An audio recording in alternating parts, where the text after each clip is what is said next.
Still working on this trunk. Quite a mess getting all that black undercoating off.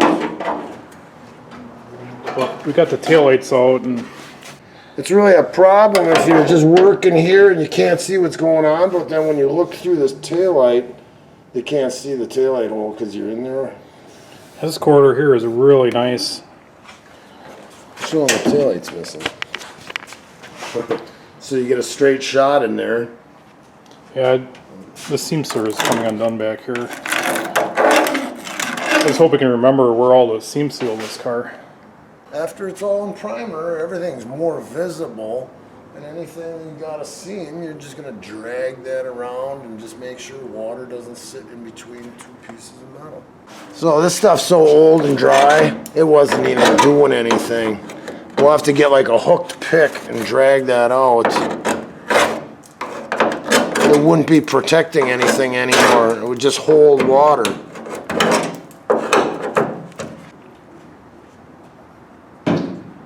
What people don't realize when you go to a car show and you see somebody's perfect car is that all the time that's involved in just like this, picking out all the old seam sealer to get it ready to paint.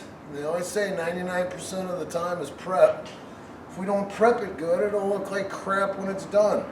We're gonna have all fresh seam sealer, all new primer and stuff, and you get your base down, and then hopefully we have a better product when we paint it. So usually in our neck of the woods, even if you got a rotted out fender well and you're gonna change the quarter, before you can even attach the quarter, you gotta put these trunk drops.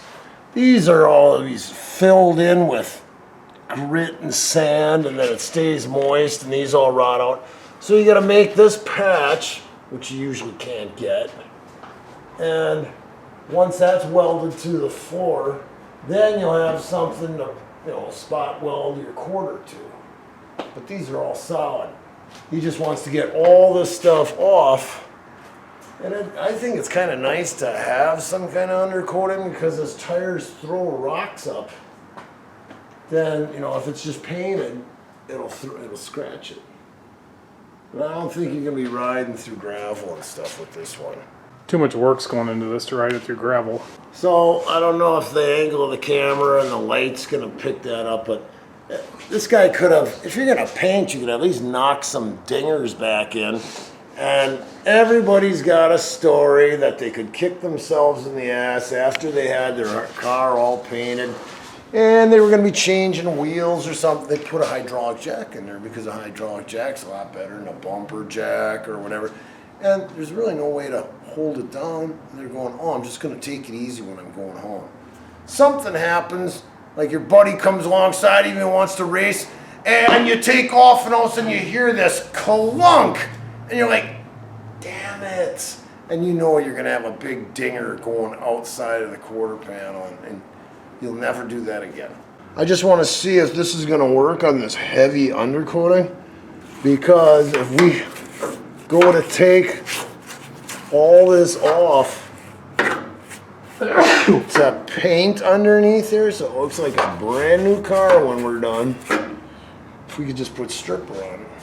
I think somebody would be pissed off at us if we put this in an acid dipping tank and all this undercoating would be floating up to the top. So you can tell this was just a cheesy paint job. Somebody had cheap paint and they just covered up stuff fast just to sell it. And it just trickled over the edge. And so instead of sanding, I think we're just going to put this stuff all over the paint. Just peel it off. Sanding is a pain in the butt. So we got it fairly clean. And we got all that excess metal off of here. This is probably something like what the quarter looked like originally. Maybe more like this. But we're going to go ahead and see if our piece fits in here. So you can see how all the preparation that has to go into getting the thing clearanced so that this big piece will fit up. There's a few little welds we got to knock down. Sometimes it's just one little nurple that's holding it up, and then we'll have to clamp everything, get it where we want it.